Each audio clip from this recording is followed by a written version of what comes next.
شیعت کے اندر جو سازشیں کرتے ہوئے دکھائی دے رہے ہیں یہ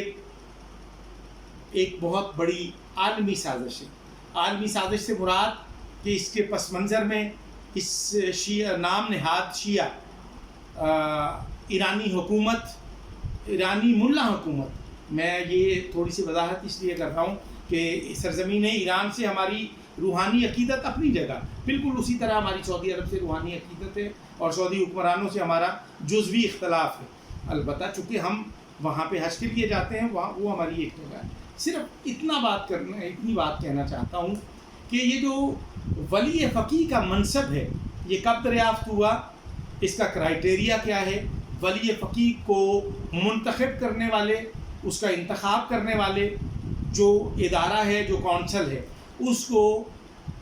مجلس خبرگان، میں پھر سے یہ لفظ دہرا دیتا ہوں کیونکہ کچھ لوگ شاید نہ سمجھ پائیں. مجلس خبرگان یہ ایران کی ایک اعلیٰ سطحی کونسل ہے جس کے تمام اراکین ایرانی ہیں اور وہ ایرانی علماء ہیں، اس میں بڑے ایکسپرٹس ہیں، آئینی، قانونی، دینی، سبھی. وہ منتخب کرتے ہیں ولی فقیہ کو اور اس کونسل کے منتخب کردہ شخص کو ولی فقیہ کے نام سے پکارا جاتا ہے. ایرانی لوگ اپنے انتخاب کو دنیا بھر میں بسنے والے شیعان حیدر کرار پہ ایرانی ولی فقیہ مسلط نہیں کر سکتے. سے فار ایگزامپل، مثال کے طور پر عراق میں بسنے والے،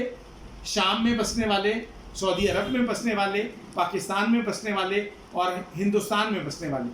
یہ سب لوگ ہم پر مسلط کیا جا رہا ہے ولی فقیہ. ایسا نہیں ہے. ہم قطعی ایرانی منتخب شدہ ولی فقیہ کو قطعی نہیں مانتے اور اس اصطلاح سے، چونکہ یہ اصطلاح کچھ 40 برس یعنی 4 دہائیاں پہلے یہ دریافت ہوئی ہے اور یہ ایرانی نام نہاد علماء سو، میں علماء سو کا لفظ اس لیے استعمال کروں گا چونکہ نجف اور ہندوستان سے جو شیعان علی کے جید علماء کرام نے جو شیعت کی تبلیغات کی ہیں وہ کسی سے مخفی نہیں ہیں. جب سے ایران کا انقلاب آیا،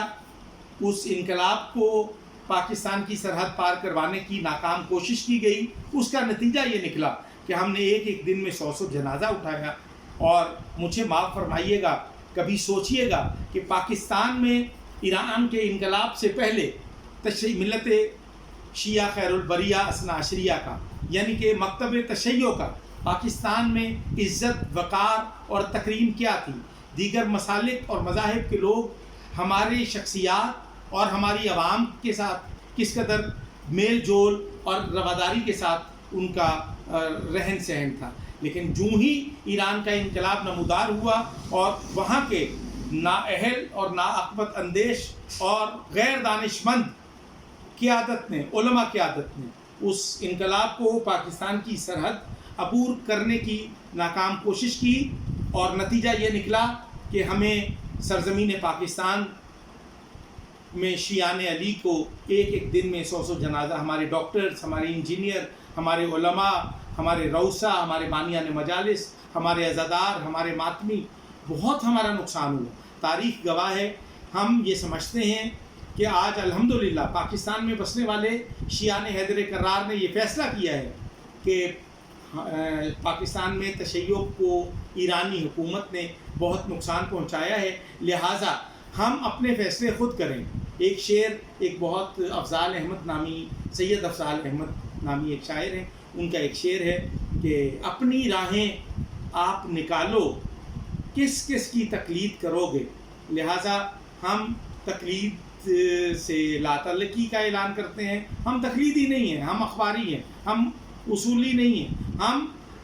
بالواسطہ یا بلا واسطہ ہم امام سے توسل کرتے ہیں. اور یہ تقلید کی ایک اور میں بات کر دوں، یہ ولی فقیہ جو ہے یہ بالواسطہ یا بلا واسطہ یہ غیبت امام زمانہ کا انکار ہے. اس کے پس منظر میں کچھ، یہ بڑی لمبی بات ہے، اس میں کچھ علماء، فقہاء اور محققین بیٹھ کے بڑی لمبی بات کر سکتے ہیں. لیکن افسوس یہ کہ پہلے علماء کی بحث علماء کرتے تھے، اب علماء کی بحث جاہلوں نے چھیڑ دی ہے. نتیجہ یہ نکلا ہے کہ بات کا جواب بات سے نہیں، بات کا جواب گالی سے، بات کا جواب گولی سے، اور جس طرح سے مکتب تشیع کے ماتمی عزادار ذاکری نظام اور علماء مذہب حقہ کو لفظ کنجر سے، یہ بڑا کم ایک چھوٹا سا لفظ استعمال کرو، اس سے بڑھ کے اور نامعلوم نہ جانے کیا کیا، وہ سب آپ کے سامنے ہے۔ آپ ان کی گفتگو سے، آپ ان کے پیچھے جو حضرات کار فرما ہیں آپ ان کو محسوس کریں۔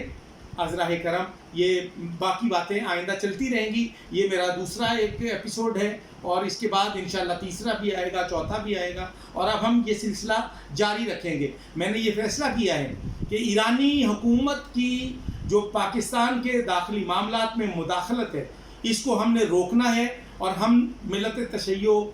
نے یہ فیصلہ کیا ہے کہ ہم صف بندی کریں گے، ہم کندھے سے کندھا ملا کے ماتمی عزادار، روسا اور عمائدین ملت، وکلاء، دانشور، علماء، یہ سب مل کے ایرانی انقلاب کے جو پٹھو ہیں، پٹھو علماء، ان کا ہم راستہ روکیں گے اور ان کو بتائیں گے کہ قائد اعظم محمد علی جناح، جس کا مسلک شیعہ تھا، اور وہ ہمارے ہاتھوں میں قائد اعظم محمد علی جناح کی تصویر ہوگی، اور دوسرے ہاتھ میں سرزمین پاکستان کا سبز ہلالی پرچم ہوگا، اور وہ ہم اس پرچم کی چھاؤں تلے پاک فوج اور حساس اداروں سے ہم التماس کرتے ہیں کہ وہ ہماری نشاندہی پر کالعدم تنظیموں کے اراکین اور ان سے وابستہ اداروں تنظیموں پر کڑی نگاہ رکھیں۔ السلام علیکم ورحمۃ اللہ وبرکاتہ۔